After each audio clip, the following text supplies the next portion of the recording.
بسم اللہ الرحمن الرحیم۔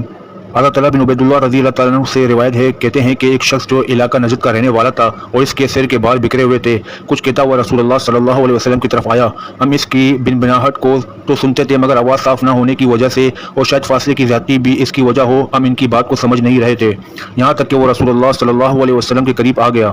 اب وہ سوال کرتا ہے اسلام کے بارے میں، یعنی اس نے حضور صلی اللہ علیہ وسلم سے عرض کیا کہ مجھے اسلام کے وہ خاص احکام بتلائیے جن پر عمل کرنا بحیثیت مسلمان میرے لیے اور ہر مسلمان کے لیے ضروری ہے۔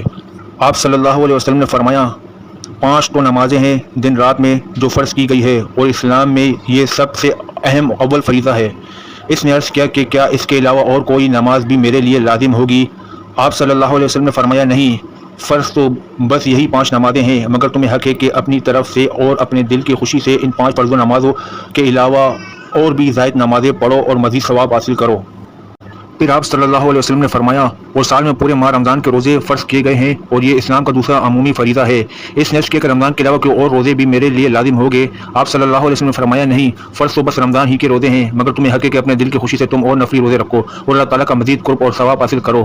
راوی کہتے ہیں کہ اس کے بعد رسول اللہ صلی اللہ علیہ وسلم نے اس شخص سے فریضہ زکوٰۃ کا بھی ذکر فرمایا۔ اس پر بھی اس نے یہی کہا، کیا اس زکوٰۃ کے علاوہ کوئی اور صدقہ ادا کرنا بھی میرے لیے ضروری ہوگا؟ آپ صلی اللہ علیہ وسلم نے فرمایا، نہیں، فرض تو بس زکوٰۃ ہی ہے، مگر تمہیں حق ہے کہ اپنے دل کی خوشی سے تم نفلی صدقے دو اور مزید ثواب حاصل کرو۔